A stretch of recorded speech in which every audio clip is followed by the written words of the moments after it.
शैतान से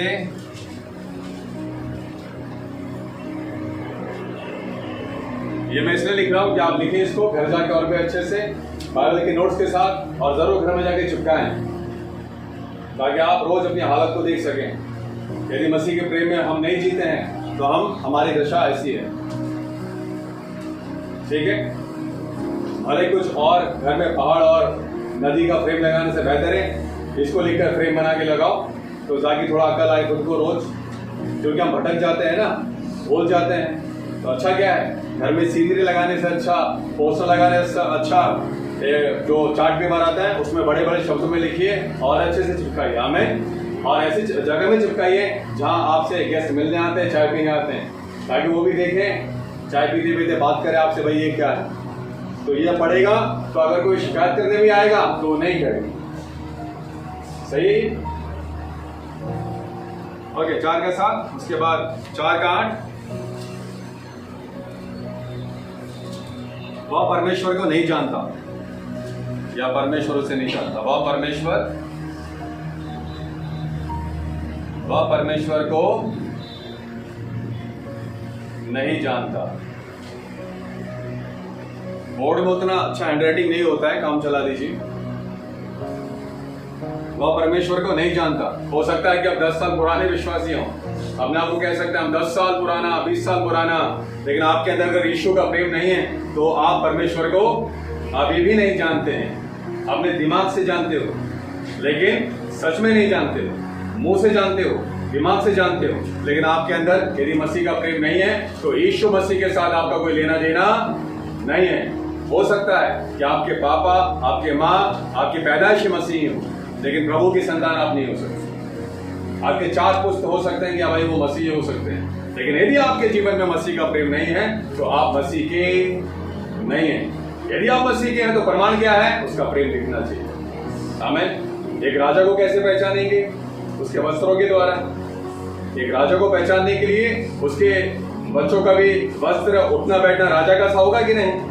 यदि हम कहते हैं हम मसीही हैं तो हमारे जीवन में मसीह का गुण होना चाहिए कि नहीं? नहीं, सिर्फ मुंह से नहीं, शब्दों से नहीं, दिमाग से नहीं, परंतु कामों से। आमीन। तो इसमें बहुत सारे, आज आप जानते हैं कि कलीसिया इसमें फेलियर है। आज कलीसिया, चर्च की बता, आज चर्च अंधे हैं, गूंगे हैं, बहरे हैं, नामधारी चर्च है, लेकिन चर्च में आज मसीह का प्रेम नहीं है, सिर्फ पैसे के व्यापार है, लेकिन प्रेम असल में नहीं है। वो यीशु का कलीसिया नहीं है। एक बात और याद दिलाता हूं, लिखते लिखते आप लिखिए। एफिसुस की कलीसिया जो परिश्रम करने वाली कलीसिया थी, अच्छी शिक्षा देने वाली कलीसिया थी, उस कलीसिया में क्या नहीं था? एफिसुस की कलीसिया में मसीह का प्रेम नहीं था। और यीशु ने कहा यदि मसीह का प्रेम नहीं होगा तो उस कलीसिया को उस जगह से मैं हटा दूंगा।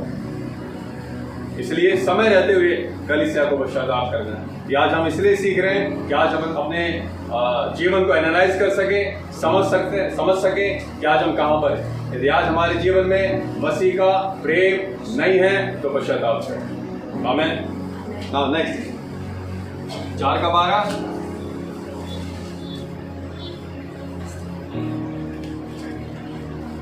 जहां आपस में प्रेम नहीं है,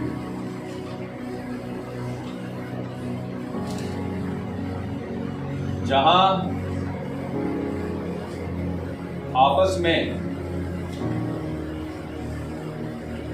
प्रेम नहीं है,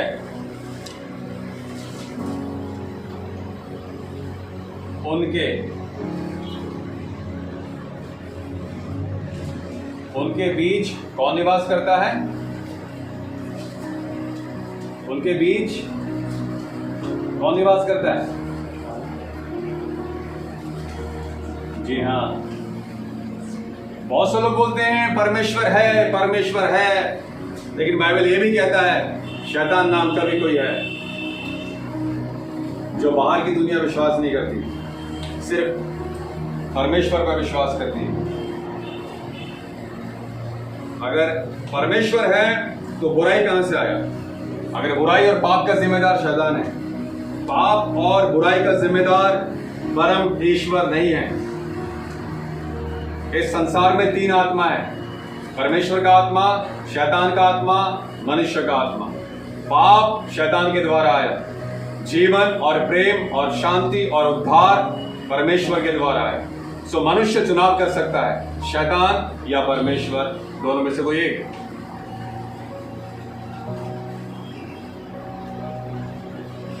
चार का 20,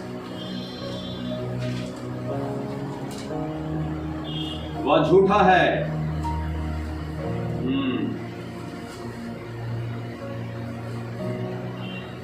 कई बार कहना बहुत आसान है, प्रभु मुझे आपकी तरह बनाओ। नहीं बनाएगा, वो आपकी ड्यूटी है। पहला यूहन्ना 2:9, पहला यूहन्ना में हम लोग, सबसे बड़ी बात, वो झूठा है, वह अभी भी अंधकार में है। कहां पर? सब लोग बहरे हो गया जब। और लास्ट में 2 का 11, वह अंधा है। क्या है?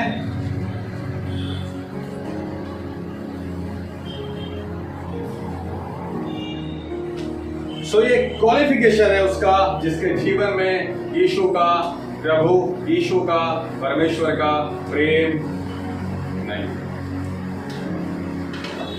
तो आज इतना काफी है, बस आप सुनिए, थोड़ा लिख लीजिए जल्दी से, ताकि हम प्रार्थना में आगे जाएं जल्दी से।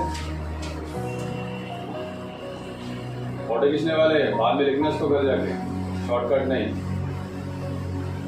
ये है ना, ऐसे होता है ना, फोटो खींच के घर तो देखेंगे भी नहीं चल जाएगा।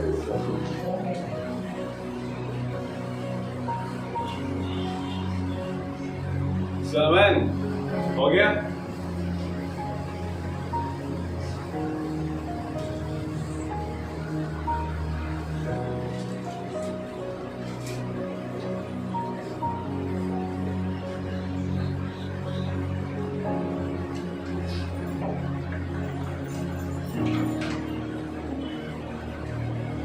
आइए, आज मैं आपका ज़्यादा समय नहीं लूँगा, क्योंकि आज ऑलरेडी प्रभुभोज का दिन है, होली कम्युनियन है।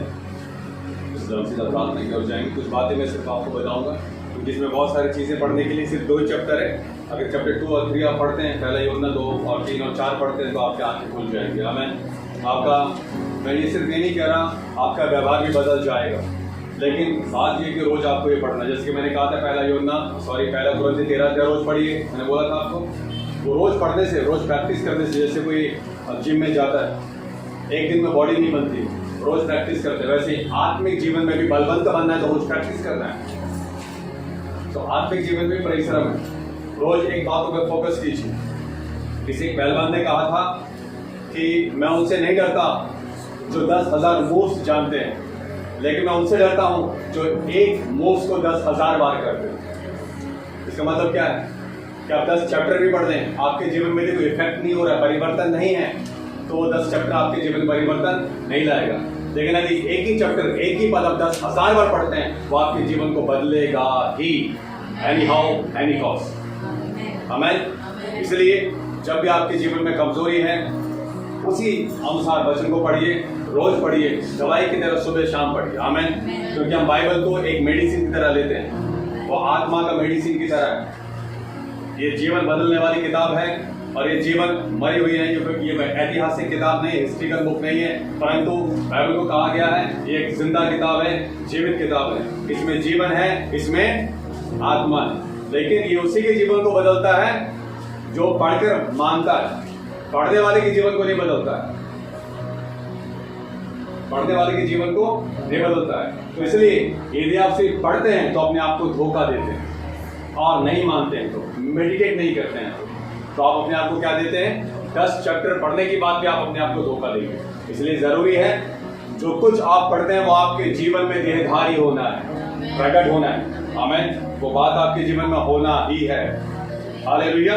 सो हम देखते हैं जिसमें यीशु का प्रेम नहीं है, परमेश्वर का प्रेम नहीं है, उसकी हालत कैसी हुई है? एक मरा हुआ विश्वासी है, मरा हुआ सेवक है, मरा हुआ कलीसिया कह सकते हैं। सो जीवन कहां से आता है? परमेश्वर के प्रेम से आता है, और वही हमें जीवन देता है। आमीन। उसके बाद जिसमें क्या नहीं है? पिता परमेश्वर का प्रेम नहीं है। उसमें क्या नहीं है? पिता का प्रेम नहीं है। सो पिता का प्रेम क्यों नहीं है? किसी और चीज का प्रेम, जैसे सांसारिकता का प्रेम ज्यादा, सांसारिकता का प्रेम, संसार की वस्तुओं का प्रेम यदि ज्यादा आपके जीवन में होगा तो वो प्रेम खा जाएगी पिता के प्रेम को आपके जीवन में जो है। आप समझे मेरी बात? वो कम कर देगा, मतलब परमेश्वर से दूर कर देगा संसार और उसकी वस्तुएं। अगर आपका ज्यादा समय स्पेंड हो रहा है, ज्यादा समय खर्च हो रहा है संसार में, तो अगर परमेश्वर के साथ खर्च हो रहा नहीं है तो आप दोबारा भर नहीं सकते। तो इसलिए उनमें परमेश्वर का प्रेम नहीं है। उसके बाद वह शैतान की ओर से, क्योंकि जहां पर प्रेम है वहां कौन निवास करता है? मैं संसार के प्रेम की बात नहीं कर रहा, मैं निर्दोष, निष्पाप, निष्कलंक, स्वार्थ वाला प्रेम की बात नहीं कर रहा। वो प्रेम जो यीशु ने हमारे लिए किया है। वो कैसा प्रेम था? हम पापी थे तभी मसीह हमारे लिए मरा। हम जानते नहीं थे प्रेम क्या, हम तो हिंसा से भरे हुए थे, लेकिन अपना प्रेम दिखाया, साबित किया यीशु ने। तब जब हम धर्मी नहीं थे, हम पापी थे, तभी हमारे लिए यीशु मसीह क्रूस पर मरा। आमीन। जैसे कि आज से 2000 साल पहले यीशु मसीह बलिदान हुआ, लेकिन आज भी जो कोई उस पर विश्वास करता है वो परमेश्वर के प्रेम से भर जाएगा। आमीन। बहुत सारे लोग कहते हैं अगर मैं 1990 में पैदा हुआ तो 2000 साल पहले जो यीशु पैदा हुआ वो कैसे हमें बचा सकता है, छुड़ा सकता है? तो उनके लिए जवाब है कि ये देश 1947 में आजाद हुआ था। उस देश के लिए बहुत सारे लोग शहीद हुए, लेकिन आज हमारे बच्चे आजादी अनुभव कर रहे हैं कि नहीं कर रहे? जो गुलामी में है, नहीं, कीमत चुकाई गई है 1947 में, लेकिन आज हमारे बच्चे आजाद हैं उनके बलिदान के कारण। वैसे ही आज से 2000 साल पहले यीशु मरा आज हमें आजादी देने की, लेकिन जो कोई उस पर विश्वास करेगा वही आजादी पाएगा।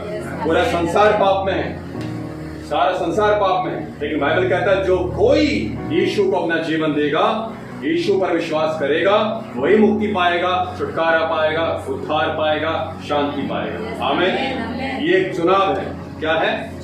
चुनाव है। आप कौन सा रास्ता चुनते हैं? सो जिसमें यीशु का प्रेम नहीं है उसका जीवन शैतान के समान है। शैतान मतलब हिंसा से भरा हुआ, क्रोध से भरा हुआ, नफरत से भरा हुआ है। उसके जीवन में प्रेम नहीं है। उसके बाद वो किसकी संतान है? याद करें कि जिन्होंने वचन को स्वीकार किया है, वचन कहता है वह परमेश्वर से जन्मा है। जिसने यीशु पर विश्वास किया है वह किससे जन्मा है? परमेश्वर से जन्मा है। लेकिन जिसमें प्रेम नहीं है वो किससे जन्मा है? ध्यान देना, हमारा गुण बताता है कि हम किसकी संतान हैं। यदि हमारे अंदर नफरत दिखाई देगा तो हम किसकी संतान कहलाएंगे? यदि झूठ बोलते तो किसकी संतान दिखाई देंगे? आप समझ रहे हैं? हमारा गुण दिखाएगा कि हम किसके, हमारा पिता कौन है। चलिए, तो हमारा गुण जैसा होगा वैसे ही पिता मैनिफेस्ट होगा। आमीन। नाउ लिसन केयरफुली, जैसा हमारा गुण दिखाई देगा वैसे यीशु मसीह प्रकट होगा हमारे ही जीवन के द्वारा, जैसा हमारा गुण होगा। आमीन। लेकिन अगर हिंसा होगा तो शैतान अपना गुण दिखाएगा, अगर क्रोध करेंगे तो शैतान अपना गुण दिखाएगा हमारे द्वारा। इसलिए आपका चुनाव है कि आप किसके पुत्र कहलाना चाहते हो, किसके संतान कहलाना चाहते हो। आमीन। ना कैन को आप सब जानते हैं, जिसने किसकी हत्या कर दी थी? अपने भाई हाबिल की हत्या कर दी थी। और वो व्यक्ति जिसमें परमेश्वर का प्रेम नहीं है वो कैन के समान हत्यारा है। किसके समान? कैन के समान हत्यारा है। देखिए लास्ट में, इसी पद में लास्ट में लिखा मैंने कि वो किसके समान है? कैन के समान एक हत्यारा है वो। और उसमें क्या जीवन नहीं है? अनंत जीवन नहीं है। इसका मतलब क्या है कि वो जीवन की पुस्तक से दूर हो गया है, या अनंत जीवन से दूर होने का मतलब है कि वो अभी मृत्यु के द्वार पर खड़ा है, कि वो कभी भी मतलब वो परमेश्वर से दूर है। वो स्वर्ग नहीं जाएगा, वो स्वर्ग नहीं जाएगा। मरने के बाद लगा देते हैं टैगलाइन, फोटो लगाने के बाद स्वर्गीय फलाना फलाना व्यक्ति। कोई पंडित आपको स्वर्ग का लाइसेंस नहीं दे सकता। आपको स्वर्ग जिंदा रहते हुए सिलेक्ट करना है। मरने के बाद कौन जा रहा है स्वर्ग? मरने के बाद कोई स्वर्ग मरने के बाद आप स्वर्ग जाएंगे इसकी कोई गारंटी नहीं है।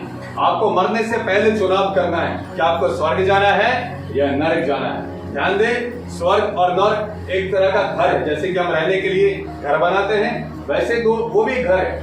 हमारे मरने के बाद हमारे आत्मा के लिए घर होता है, चाहे वो स्वर्ग में हो चाहे वो मरने के बाद हो। जीवन भर अपने पत्नी को मार मार के मार ही दिया, बच्चों को अनाथ कर दिया, नशा कर करके बर्बाद कर दिया, तो वो व्यक्ति स्वर्ग कैसे जा सकता है?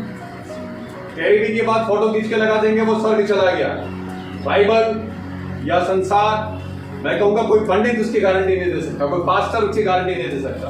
वचन कहता है जिंदा रहते हुए यदि वो मसीह में है तो गारंटी है कि वो व्यक्ति मसीह के समान स्वर्ग जाएगा। आमीन।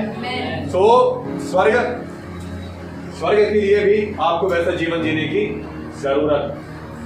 अगर आप जीवन भर दुष्टता का जीवन जीते हैं, अन्याय करते हैं, तो आप कहां जाएंगे? स्वर्ग जाएंगे क्या?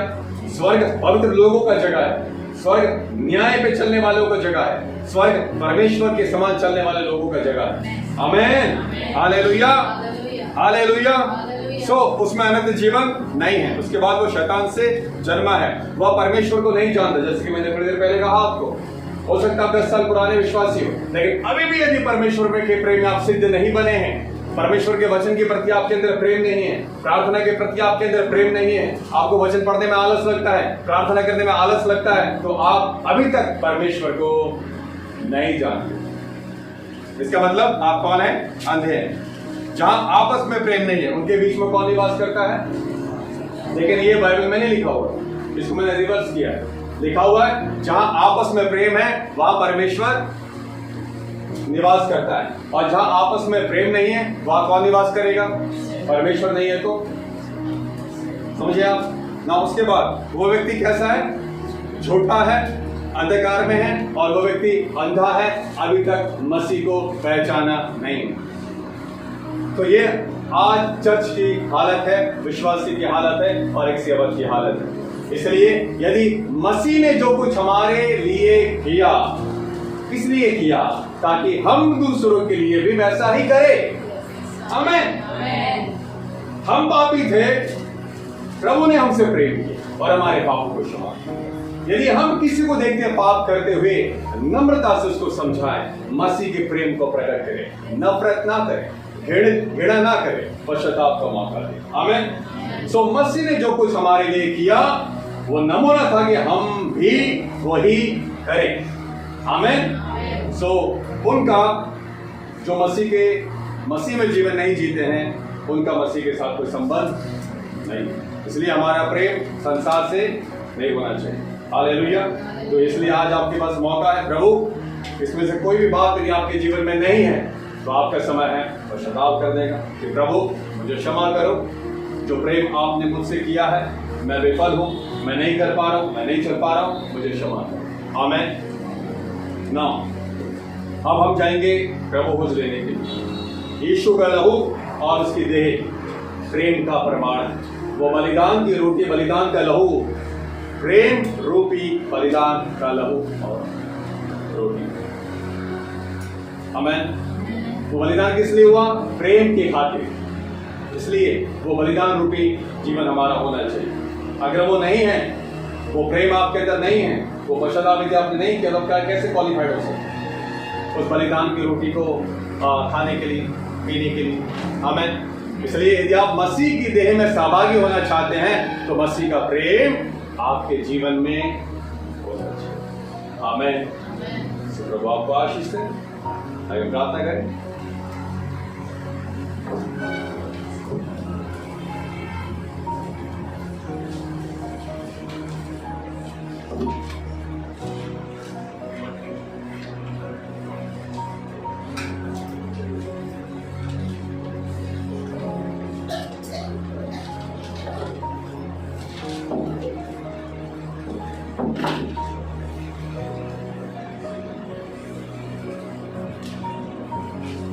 सो आइए हम कुछ समय प्रार्थना करें।